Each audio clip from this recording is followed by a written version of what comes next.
should be down to the fast men, but hey, it was pretty straightforward yesterday too, and it was a very unusual finish after all. Well, they only have 6 seconds at the 5K banner, so that's plenty of time for this field to bring them back. Yeah, a lot of different teams now coming into the mix. Orica Green Edge could not do it on their own, so now it's Movistar up there.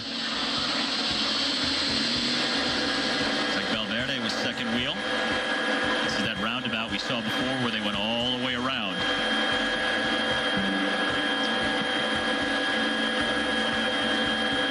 So several roundabouts and some technical corners, but the final kilometer not as bad as the initial profile indicated. They have a turn at 700 meters to go, but it looks like the sprint should be pretty straightforward if it comes down to that.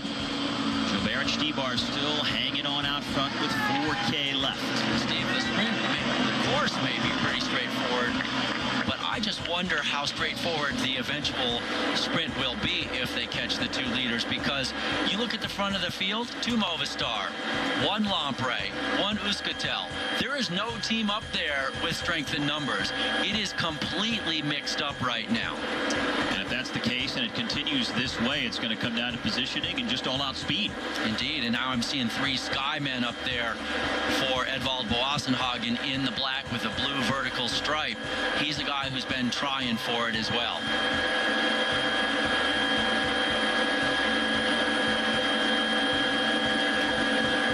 It may be a freelance opportunity that a rider takes to springboard to a win. But first, they have to catch these 2 riders who are still leading with 3K left. And this is that section coming off of those bricks and cobbles there that the peloton is really sketchy. And look at Philippe. Boy, he does have some good form. There's no doubt about it. He is absolutely smoking. Now 3K to go. All around these tight corners and the narrow roads, hard to tell exactly what their advantage is over the peloton. Well, now it's 12 seconds, so they've doubled their advantage from the last benchmark on the road. Under 3 kilometers left. They're making it interesting here. Movistar still on the front right now with 2 guys, and that's not going to bring back the breakaway. There's no way that if we see it like this much longer, those Movistar guys can't do it. They need a team with several guys or a few teams to come to the front right now. This is touch and go. Not many other teams for the pure sprinters can do it. This is Dan Martin, who crashed. Number 111 has teammates with him trying to get back up into the field here. That's not looking good for him. The top sprinters teams just don't have that collective strength right now to come to the front. Orica Green Edge, one of the only teams that can do it. They were riding at the front a short while ago, but now they've dropped off. Indeed, this is looking actually pretty good right now for the breakaway duo of Gilbert on the front, Stybar behind him, a Belgian and a Czech rider there. They're adding to their lead here. 16 seconds. They may take it. I think they have a very good shot at this point, Steve. They are really flying right now. And you know what?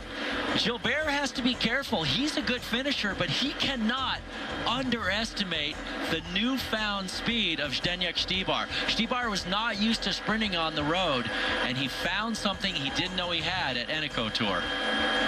And Gilbert has been doing more work than Stybar. He's been at the front of that duo more than he's been sitting on. And he was the man who made the initial acceleration that Stybar followed.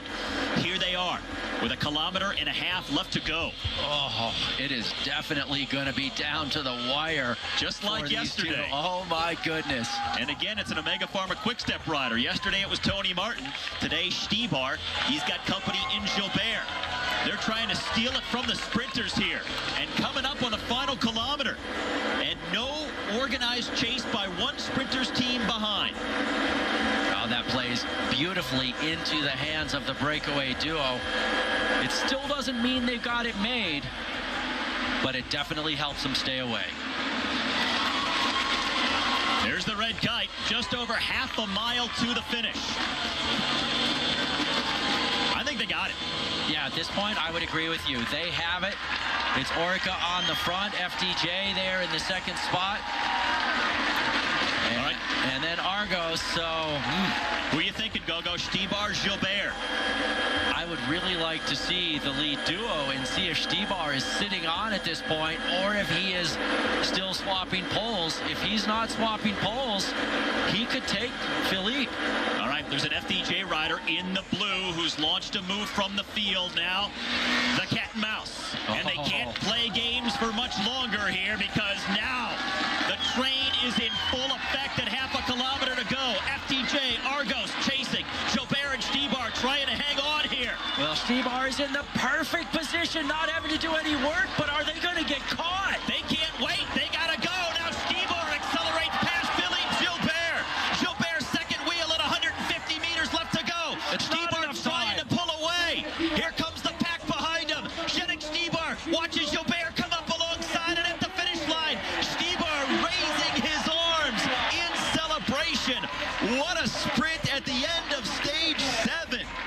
Oh, Stybar denying the reigning world champion. I tell you what, the Czech rider is really showing something special this year, Steve. Yesterday, Omega Pharma Quickstep's Tony Martin was just caught at the line. Today, his teammate Stybar just survives at the finish to get the win. The 27-year-old from the Czech Republic, Zdeněk Stybar, coming off his overall win at the Eneco Tour just prior to the Vuelta, now gets a stage win here on the 7th day of the Spanish Grand Tour, coming around Philippe Gilbert at the very end. Once again denying the reigning world champion an elusive win in the rainbow jersey. And he is our performance of the day, presented by Earbuds. It was close, because they were coming. He was very much in that position where he had to jump. He sat on Gilbert, waited as the charge came. He kept looking back, and then right at the last moment, he said, okay, I gotta go now. And they were so close to the finish line, Gilbert could not recover, close the gap, and get around him. Gilbert almost did come around him, though. Right here. Boy, it was close. And it's funny how it works like that, but that's when everybody has everything on the line. There's no categorized climbs over the first 95 miles of the race, but the last 9, which brings them up to 104 for the total, is that big climb, 3,150 feet of vertical, and that one is going to create a little bit of separation. It starts out quite hard. The 12.5% is early on, and then it levels off a little bit. And we are looking down live at the Peloton on a sunny and hot day in southern Spain. And as far as what is at stake in this stage number 8, I think the big thing is the unknown climb at the end that should really heat up the general classification. May not decide it, but it's a climb that's never been used before in the Vuelta. A lot of these riders, even many of the Spaniards, don't know the climb, so that always adds that element of mystery and intrigue. Indeed, I talked with Chris Horner's director yesterday. I asked if he had seen the climb, and he said no, they've seen video of the climb. Same thing for Belkin, for Valkmolema. They hadn't seen the climb either. They had video of the climb that they were reviewing. So that tells me 2 things. 1, they're busy guys and they don't have time to go look at all the courses. And 2, maybe they don't think it's going to be incredibly selective, but that also throws a little bit of an unknown into it as well. There is a little more than 40 kilometers left to go on the stage, and this Peloton is just over 4 minutes behind our largest breakaway of the race so far. 13 riders up the road today. The team in the turquoise, that is Astana, the team of overall race leader Vincenzo Nibali, wearing a red jersey today, staying near the front of the Peloton. But so far in this first week, the size of the breakaways have been pretty small. 4 or 5 guys, even a 1-rider breakaway in Tony Martin just a couple of stages ago. There is Joaquim Rodriguez in the red and white of Katusha, team leader of that squad, riding alongside his trusty teammate Daniel Moreno. And actually, Moreno in the white jersey could be a better candidate for the stage win than Perito here today. This climb really doesn't suit Rodriguez as much as some of the other climbs later in the race because of its steady gradients near the finish. He likes the short, punchy, explosive climbs that are short and steep just near the top. Indeed, and you saw Moreno in a different jersey, the white jersey, as the leader of the combination category, which is the guy who has the smallest number of the sum of their position in general classification, mountains, and points. And he's been very consistent, also has won a stage so far in this year's Vuelta. All right, the gap slowly coming down. Its largest margin was 4.5 minutes at 1 point, but 13 riders up the road, the peloton in pursuit, and still 40 kilometers left to go on stage 8 of the Vuelta. 13 Vuelta a España on Universal Sports is presented by Your Buzz. Never hurt, never fall out, never stop. And now, on to an increasingly popular segment here on our Vuelta coverage, Ask Gogo, or Stump Gogo as I prefer. We take your tweets, we read them on the air, and Gogo interacts. And this next week tweet here on stage number 8 coming from Andrew. What's the strategy behind the breakaways? They never make it, and don't they just wear themselves out more? Gogo, what say you? They absolutely do wear themselves out, and in a 3-week race like the Vuelta a España, it can actually cause guys not to be able to finish the full 3 weeks of racing because they get so tired from being in breaks. But the reason they do that is because once in a while they are successful. They get their name out there, they get their team out there and their sponsors. And when you look at all these riders from up above here, Lampre, BMC, Vacan Soleil, Omega Pharma, whatever the team is, they're putting a lot of money into these teams. Over $10 million in most of the team's budgets in this bike race. And they got to pay for it somehow. So one way to do that is to put a guy in the break. And sometimes a rider may be going through his hometown or have friends and family out on the course, so they want to be out front when the race goes through. There's many different reasons why you may be in the breakaway outside of just trying to win a stage. Yeah, and on top of that, let's take a couple of days ago when Tony Martin did a almost 110-mile individual time trial effort. That meant that his teammates didn't have to chase all day. And in very many situations, if your team doesn't have to chase, then if you do get caught from that break later on, one of your teammates can win the race because they're fresh and they've been able to ride the wheels of the other guys who are chasing. It's been very exciting almost every single day, especially at the end of the stages in our first week, with Tony Martin getting caught right at the line, with Philippe Gilbert and Zdeněk Štýbar yesterday battling it out right before the field was about to catch them at the end of yesterday's stage 7. One true sprint stage won by the Aussie Michael Matthews, an up-and-coming sprinter. So we've seen a lot of action, a lot of drama, and a lot of excitement in the first week. And hey, as we get into week number 2 today, this is where the real racing is about to begin. So the best is yet to come. Indeed, a lot of guys are going to start to get sorted out over these next 4 days of racing that we have up until the time trial on stage 11. We're going to see a lot of changes, and we're going to start to see who is really at this race with the legs to get it done. And let's consider the possibilities of the next 3 days in particular. Michael Cherel, number 15 of AG2R, sitting back in the field here. 3 straight summit finishes today, tomorrow, and on Monday.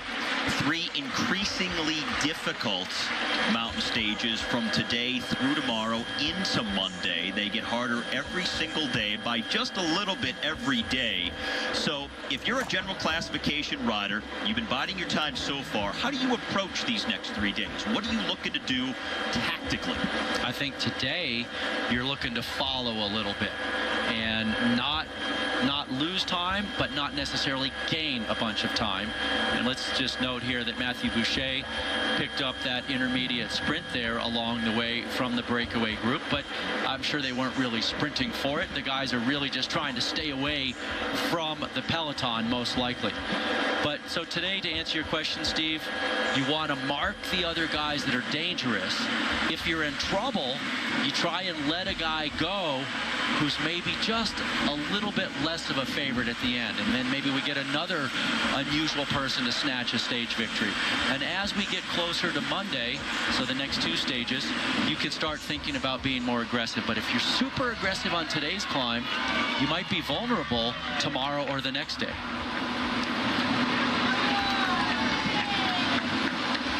So we're down to the final 35.5 kilometers of stage 8, and this big breakaway, watching their time slip away ever so slightly, 3:22 up the road. And Horner now just 3 seconds off the general classification lead of Vincenzo Nibali, sitting in 2nd place as we come into another summit finish on stage number 8. And with time bonuses, it's certainly a possibility that he could take back that red jersey, and he says he's going to try. He wants to go for it today, get that red jersey back, especially because of the way he lost it, with the gap that occurred on stage number 4 at the finish, and that's the reason that Nibali is wearing red today and not Horner. Yeah, Steve, it was really a shame, and I actually spoke with Jose Acevedo, his director, yesterday. Just checked in with him, asked him how Chris was doing, and he said Chris is really good right now. His condition is good, he's recovering well, and he's looking to go for it today.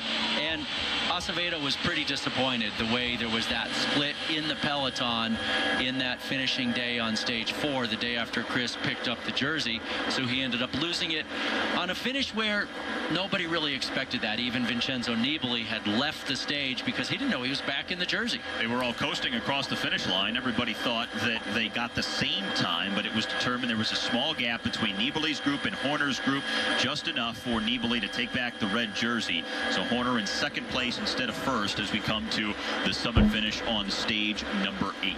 And Steve, you know, like I was talking about Leopold Koenig earlier, and how it looks like we got a crash here maybe on the back of the peloton. If not a crash, certainly a major bottleneck. Enough to slow the guys down here at the very tail end of the race. And it's Reinhard van Rensburg of Argo Shimano who was in the white there. And down here in the green, this is Michael Matthews, the leader of the points competition, and the sprinter for Orica Green Edge, who was also caught back there. Yeah, Christian Knies, the man for Sky, who was in the break yesterday, and it is going fast. So let's see if we actually, oh yeah, we did have a couple guys. It looks like they just got stuck there with that guardrail. I'm telling you, man, It's a little fender bender. it is not easy to get through these towns with all the traffic control devices when you're in a peloton of 175 guys. You just get pushed out and squeezed, and guys make mistakes, and they're just riding so close together. What you were going to say about Horner? Well, what I was going to say about Horner is it's a very similar story to what I was saying about Leopold Koenig, who has his NetApp team on the front, and he's hoping, I think he's hoping that he can fly under the radar a little bit of the true favorites and try and pick up a stage win. And Horner at the start of the race today said the same thing. He goes, you know what?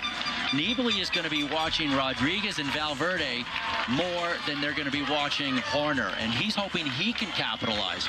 Even though he's already won a stage and been the race leader, he's not looked at as one of the 3 biggest favorites. He's just that half a step below them for the general classification, and he's hoping that he can capitalize on that fact. Well, the riders coming into the town of Estepona, where the second located at 19 kilometers from the finish. As you might have guessed, a very popular resort and holiday town. Over 20 kilometers of beaches, harbors, and coastline here in southern Spain. And ironically enough, this city was actually chosen by the Walt Disney Organization in the early 1990s as the original site for the Euro Disney project before it later went to Paris, where it's now become a fixture. So they were originally going to put Euro Disney here instead of Paris. No kidding. I would not kid you, Gogo. Especially not about Disney World. You wouldn't? Well, you know, maybe they should have put it here, because it seems like it's struggled a little bit in Paris, hasn't it? Do you know about their financial situation? Well, the breakaway here, not contesting the field sprint, but I would have loved to have seen Space Mountain off to the right as the riders rolled through here in the Vuelta. Exactly. Right there, sort of hovering over the water.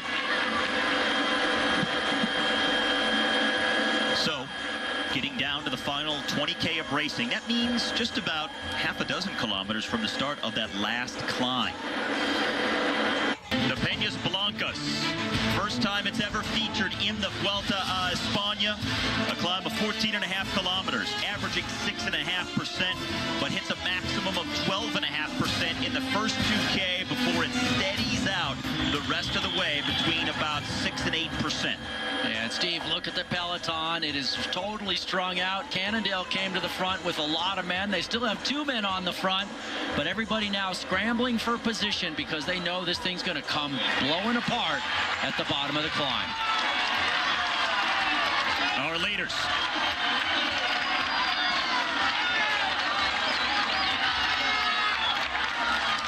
Starting the climb with a 1-minute advantage. And you can see just how narrow it was back there. That also makes things sketchy in the peloton. As you can see, the Garmin Sharp rider there getting rid of any extra weight. Alex Howes, the American, got rid of some food and things he wasn't going to be able to eat at this point in the race, but picking up a bottle there to cool off with. Now Radio Shack coming to the front of the main field, riding for Chris Horner. Very interesting to see, and look at all the men they have on the front for Radio Shack. At least 4 of them up there. Katusha also working at the front of the field for Joaquim Rodriguez, their overall leader.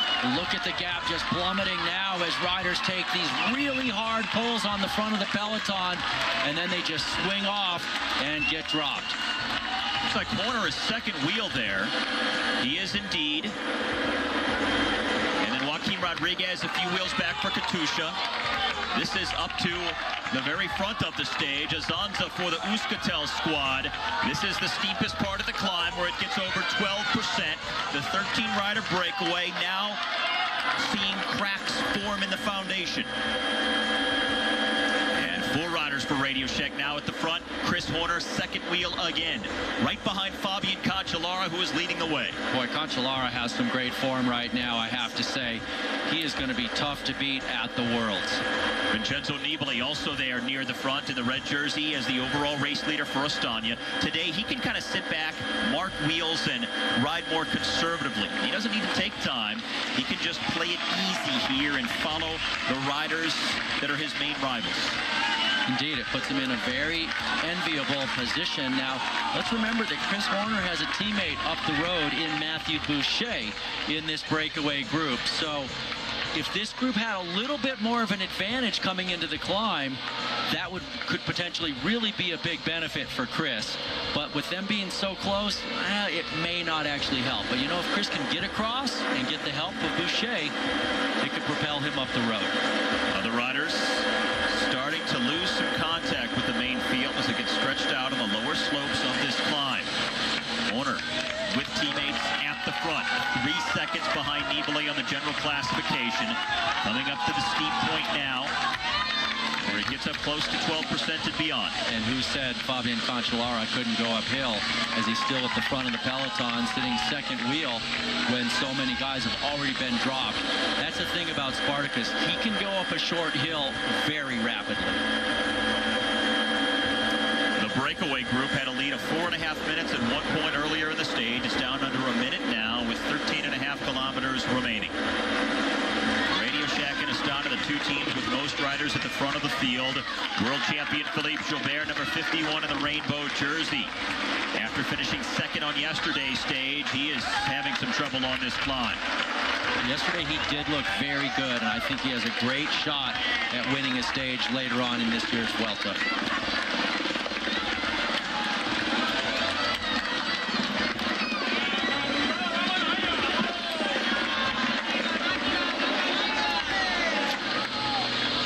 Now back to the front. Cataldo really starting to stretch some legs.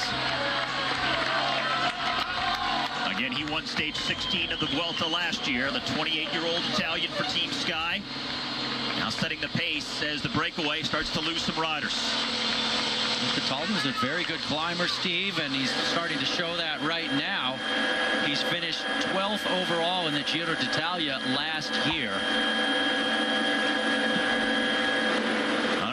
Alejandro Valverde is there, number 1 in the dark colors with the green helmet for Movistar. Joaquim Rodriguez in the red and white of Katusha right behind him. Off to their right, overall race leader Vincenzo Nibali.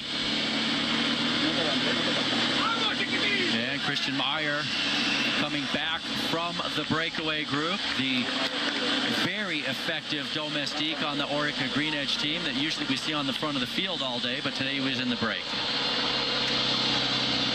This is live coverage of stage number 8 of the Vuelta a España here on Universal Sports, presented by Earbud. Steve Schlanger alongside Todd Gogulski. We are down to the final 13 kilometers. The breakaway coming apart. Their lead under 1 minute to this main field. All of the top general classification riders are here. Look at Fabian Cancellara. After all that work, he's just going to have to just kind of ride within himself here. He'll lose some time today. Not a big deal for him, though. So Boucher at the front, team leader Horner behind.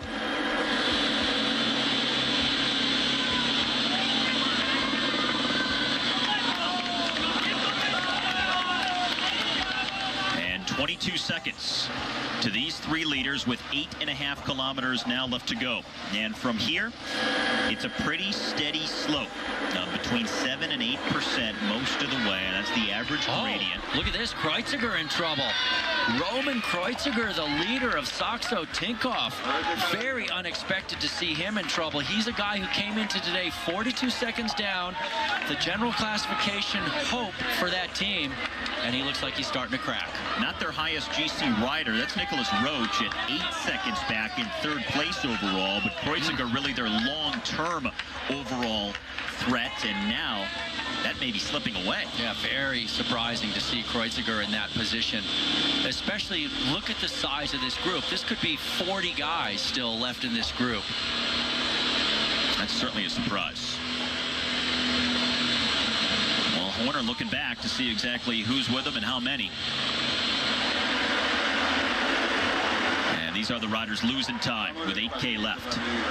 A lot of damage being done. Matteo Monteguti there, coming off number 18. The NetApp man, 156, is Bartosz Huzarski. He was in the early break and then did a bunch of work chasing at the front of the peloton.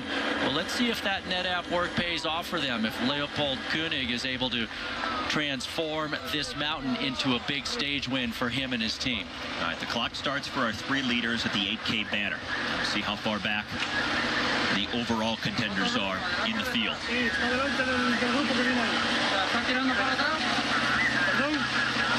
Now, Luis Mate is the name written on the road as the field comes through 17 seconds down.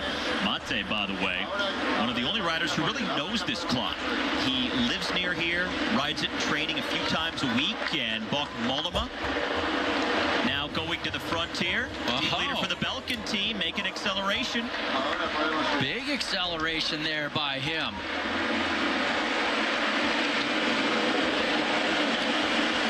I talked with his director yesterday, Steve, Eric Decker, just to check in, see how Mollema was doing. He says he's feeling great. First 7 stages have been good for him. And he said this stage was a new chapter of the bike race with a longer and harder climb and many more to come. But he said Mollema's feeling very good. All right, this is still the front of the race. Our 3 riders who just went out of the frame on the right-hand side of the screen. Now, the small group of general classification contenders, next group on the road. So Mollema was making that acceleration, but he's a little way back. Okay. So he was making an acceleration, but he's a little behind the other GC riders, it appears. Yeah, it does appear that way. He just was trying to get back up in there.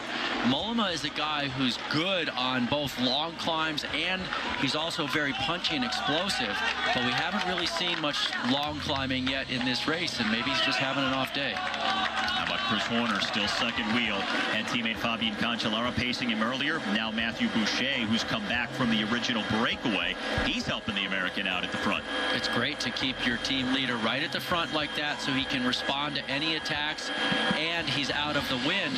And that's the benefit of having Boucher up the road in that early breakaway. He can soft pedal just a little bit on the climb when it got really hard, go back, and then have that extra bit of freshness to help out Horner. It's Peñas Blancos climb being used for the first time ever in the Vuelta a España here today on stage number 8. Beñat and Chosti struggling for Movistar coming off. And, you know, he finished 10th overall last year. 7K left for the small peloton. And it looks like Valls is now gone. So it's Nares here at the front, followed by Cataldo. Oh, look at Nares just grinding the massive gear out of the saddle. And you can see Cataldo just spinning away. But Boucher still a trusty teammate. The two Americans, Boucher and Horner, at the front of the general classification group. And boy, they are coming up on the back of our 2 leaders very quickly here. Just 10 seconds down now with 6.5 kilometers left. Well, it looked like it was never to be for that breakaway group to succeed. But certainly Cataldo and Nares have put in a big effort on this climb. And I got to say, having Boucher there at the front of the field for Horner right now is massive for the American. Dominique Nares at one point was the virtual overall race leader on the road when that 13-man breakaway had 4.5 minutes. That was earlier in the stage, and Nares starting today 2:57 behind the man in the red jersey there, Vincenzo Nibali. But the gap has now almost been entirely reduced because of the pressure being applied by this field with Radio Shack at the front. Nibali, 4th wheel from the front of the peloton right now in the red jersey. And really the entire pressure from the peloton on the climb has been put on by Radio Shack. It's been one of just 3 guys from that team who's been on the front driving the chase and reducing the peloton. And now we're looking at maybe 25, 30 guys left, probably about 30 left in that peloton. You can see the colors of the Dutch national road champion Johnny Hogerland hanging on to the back of that group. And here they come. You see him on the right-hand side of the screen, led by Radio Shack. That small, reduced main field. Bringing back our 2 leaders. Dialing them in with 6 kilometers now remaining to the summit finish. There's Sammy Sanchez, number 91 for Euskaltel. This is a climb that would typically suit him, but not riding at the front right now. Yeah, he has not had very great legs, that's for sure. We saw him crack on the very first summit finish of the race and lost almost a couple of minutes there, and it's just been hard for him so far in this race. But if we move up to the front, there's Chris Horner out of the saddle. He does a lot of out of the saddle riding, the American. You notice when he won stage 3, he was out of the saddle probably about the final kilometer of the bike race. It was the same when he won the Sierra Road climb back in 2011 at the Tour of California, and he went on to win that race overall. Well, considering what's happening right now, it looks like our stage winner is going to come from the reduced main field of general classification contenders. So that means that we also have a possibility of the race lead changing hands today, because there are riders within time bonus proximity of the red jersey. So we could see things shuffling in the general classification just a bit here. Time bonuses available at the line of 10, 6, and 4 seconds for the first 3. Now, there are only 2 guys in the general classification that are within 10 seconds of the overall leader, and that's Vincenzo Nibali. So Horner's 3 seconds down, and Roach is 8 seconds down. So if either of those guys gets the maximum time bonification of 10 seconds, and Nibali doesn't get a time bonification, well, then we'll have a new race leader. But there should be some kind of separation at the finish line as well. I don't think they're going to ride it all the way up and just sprint it out. Well, also the possibility of Nibali getting dropped as well. So that brings more guys into time bonus proximity of perhaps moving forward if Nibali shouldn't be able to hold the wheels of some of these other top GC riders here in the final 5K.